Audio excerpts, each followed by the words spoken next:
The train left the station the way winter storms often leave the prairie, slowly at first, then all at once, dragging its long breath of steam into the pale sky. Snow drifted across the wooden platform in soft, restless spirals, gathering in the seams of old planks and settling quietly on the shoulders of the woman who had just arrived. Her name was Eliza Caldwell. She stood very still beside a single scuffed suitcase, the kind that had crossed more miles than its owner cared to remember. The iron rails hummed faintly beneath the weight of the departing train, a low fading sound that seemed to carry away the last of her certainty.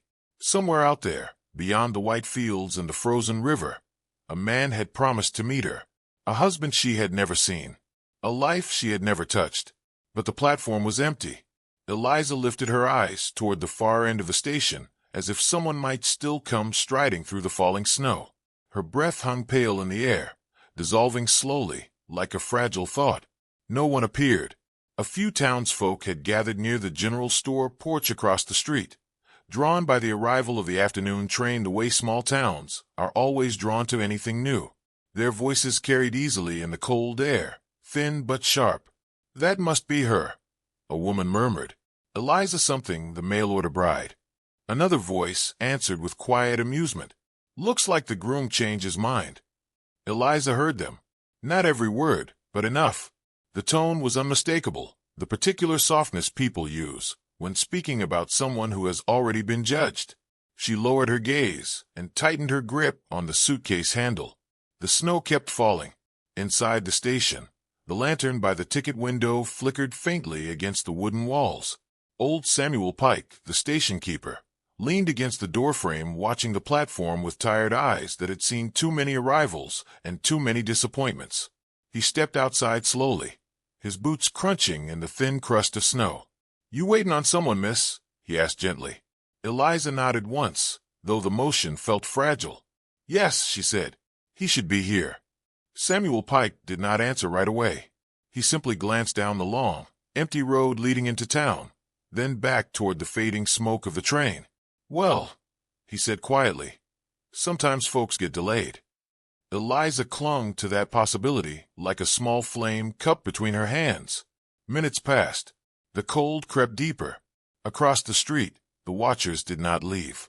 Mrs. Agnes Whitcomb stood among them, wrapped in a thick wool shawl, her sharp eyes studying Eliza with the practiced curiosity of someone who had spent many winters collecting other people's stories. "She came all this way for nothing," Agnes said softly. "Imagine the shame." Another woman gave a sympathetic sigh that carried no true kindness. "Poor thing." But sympathy spoken from a distance rarely warms anyone. The afternoon faded into evening with the slow patience of winter light. The sky turned from pale silver to a deepening gray, and the lanterns inside the station were lit one by one. Eliza remained where she was. Hope can be stubborn that way. By the time the wind began to rise, most of the townsfolk had drifted back toward their homes, their curiosity satisfied. Only Mrs. Whitcomb lingered a moment longer before finally disappearing down the street, already carrying the story with her like a new thread to weave into tomorrow's gossip. When the last wagon rolled away and the street fell quiet, Samuel Pike cleared his throat softly. "Miss Caldwell," he said. Eliza turned toward him. His voice carried a gentle firmness that felt almost like an apology. "The man you're waiting for, he ain't coming." The words did not strike her all at once. They settled slowly, like snow gathering on a roof, until the weight can no longer be ignored. She looked down the road again, though she already knew what she would see. Nothing. Her shoulders sagged just slightly, a movement so small it might have been mistaken for the cold. "I see," she whispered. Samuel shifted his hat awkwardly. "You can stay inside the waiting room tonight if you need," he offered. "Storm's coming, by the feel of it." Eliza nodded again, grateful for the kindness, even if it could not mend the deeper fracture that had opened quietly inside her chest. She carried her suitcase into the small waiting room, where a pot-bellied stove glowed with modest warmth. Frost crept slowly across the window panes, like delicate silver vines, and the wooden bench beneath them felt hard but steady.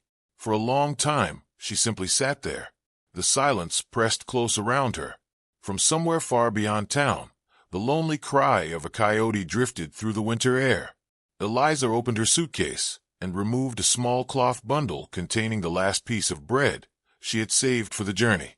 She ate it slowly, as though careful pacing might stretch both the food and the fragile dignity she still possessed.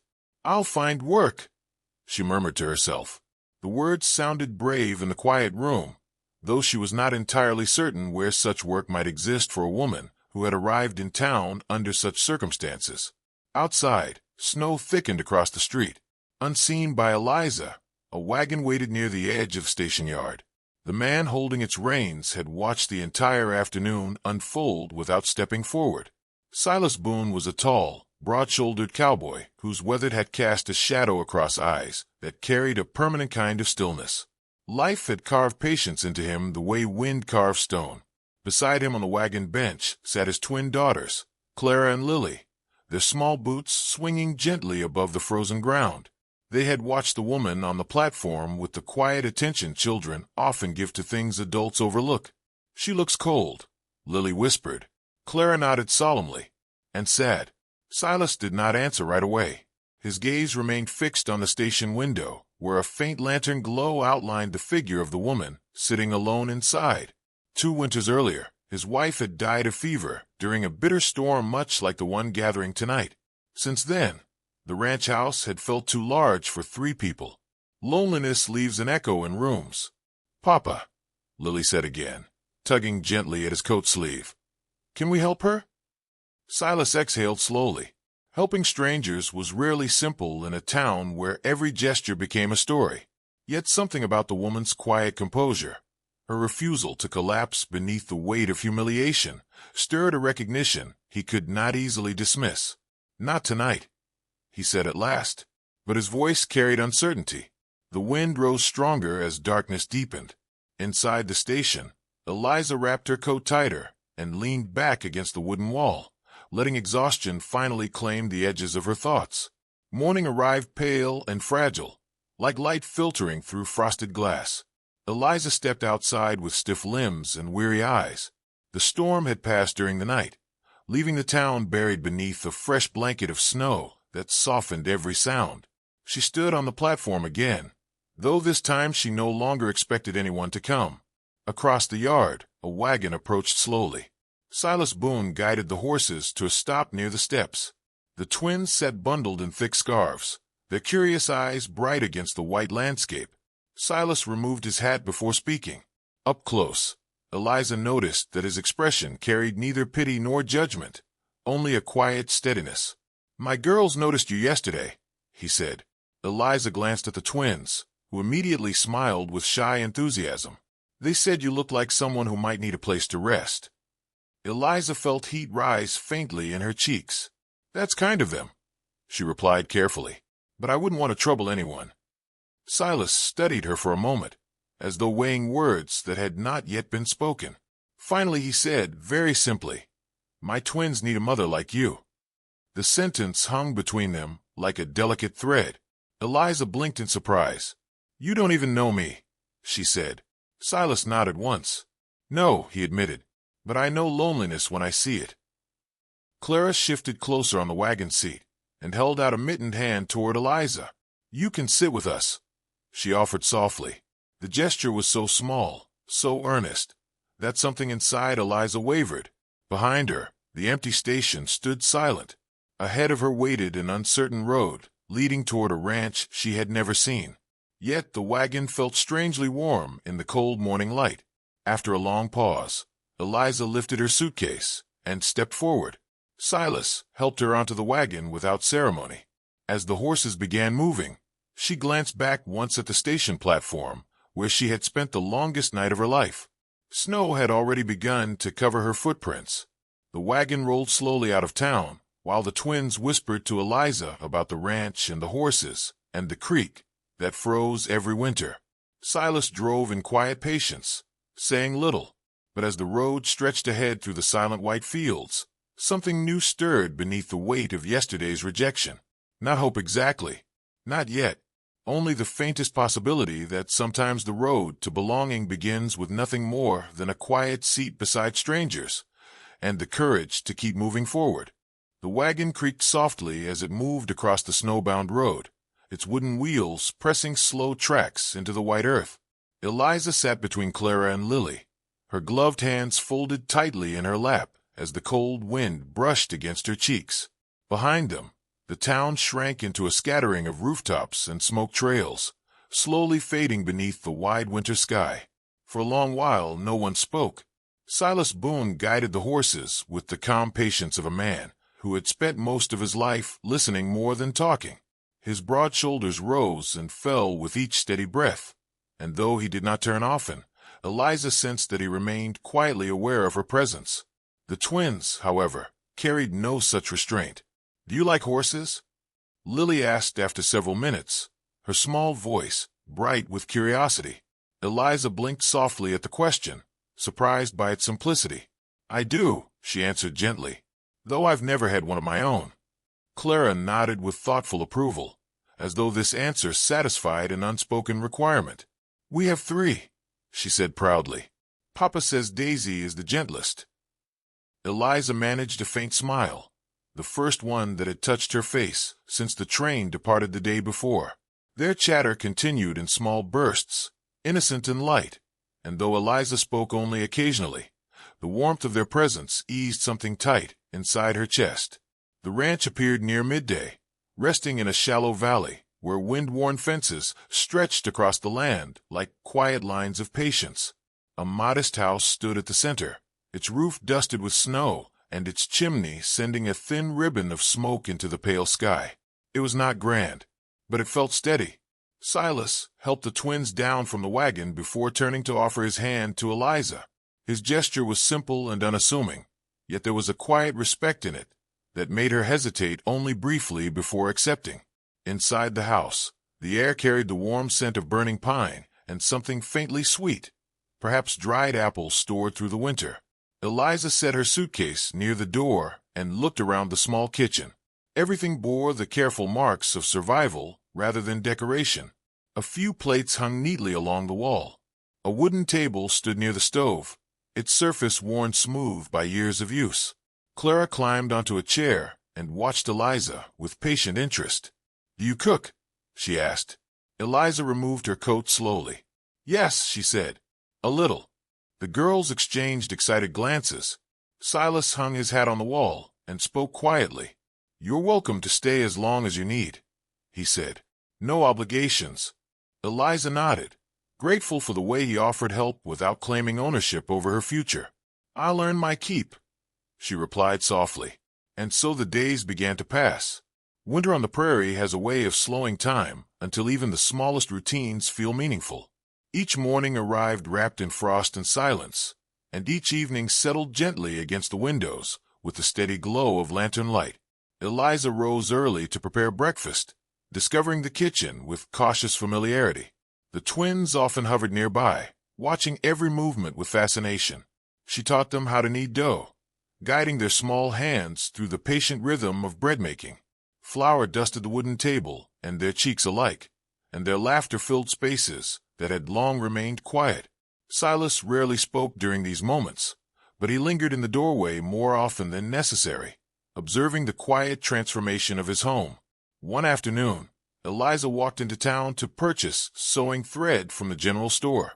The cold air felt sharp against her lungs, but she welcomed the brief solitude. Inside the store, conversation faltered the moment she stepped through the door. Mrs. Agnes Whitcomb stood near the counter with 2 other women, her eyes bright with the unmistakable spark of recognition.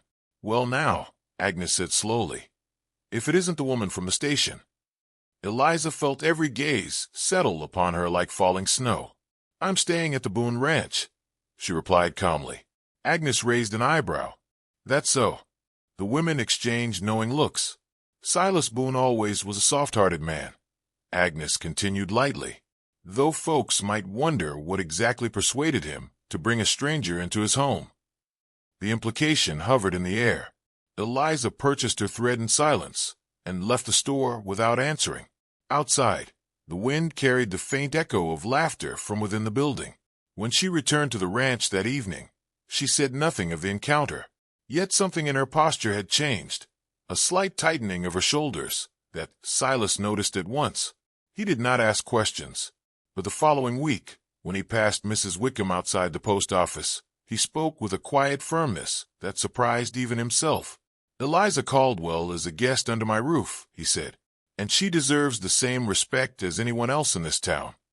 Agnes sniffed disapprovingly, but said nothing further.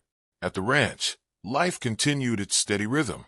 Eliza mended worn clothing by the fire, while the twins practiced reading from an old book whose pages had yellowed with time. Sometimes the girls leaned against her shoulders as they sounded out difficult words, their trust growing as naturally as breath. One evening, Lily ran into the kitchen holding a drawing she had made with charcoal. It showed a small house, 3 horses, and 4 figures standing together beneath a crooked tree. "This is our family," she announced proudly. Clara studied the picture carefully before pointing toward the tallest figure. "That's Papa." She then indicated the 2 smaller figures. "That's us." Her finger paused on the 4th shape, a woman standing between them. "That's Miss Eliza." Lily beamed. "Miss Mama," she added absent-mindedly. The words slipped out before she could catch them. Silence settled over the room. Eliza's hand stilled against the wooden table. For a moment she feared the mistake might embarrass the child, but Lily simply blinked in confusion, unaware that anything unusual had been said. Silas stood near the doorway, watching the scene unfold. Something warm flickered across his expression before he quietly stepped outside to tend the horses, leaving Eliza alone with the gentle weight of the moment. Winter deepened as the weeks passed, bringing with it a storm that arrived without warning one gray afternoon. The wind howled across the valley like a restless spirit, shaking the walls of the house and driving thick waves of snow against the windows. Silas had ridden out earlier that morning to check the cattle grazing near the northern ridge. By evening, he had not returned. Clara and Lily waited by the door, their small faces pale with worry.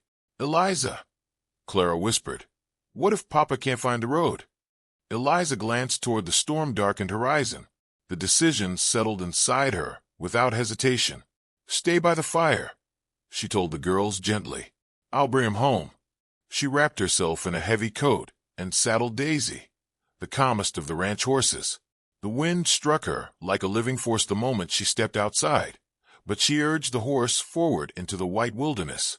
Snow swallowed the road almost immediately, yet Eliza pressed on, guided by the faint memory of the path Silas had described earlier in the week. After nearly an hour of searching, she spotted a dark shape moving slowly through the storm. Silas, his horse limped beneath him, and blood stained the sleeve of his coat where he had fallen against a jagged rock during the storm's first violent gusts. "Eliza," he said hoarsely, disbelief softening his voice. She reached him quickly. "Lean on me," she insisted. Together they guided the injured horse back toward the ranch, step by careful step. By the time they reached the house, Clara and Lily were waiting in the doorway, their relief spilling into joyful cries. Word of the rescue spread quickly through town. Even Sheriff Walter Briggs admitted with quiet admiration that the woman from the station possessed more courage than many who had lived there all their lives. When Eliza walked through the general store again a few days later, Mrs. Wickham offered only a stiff nod instead of gossip. Respect, once earned, has a way of silencing careless tongues. Spring began its slow return not long after. Snow melted into winding streams along the hills, and the cottonwood tree near the ranch stirred with the first hopeful hints of green. One afternoon, Silas asked Eliza to walk with him beyond the pasture fence.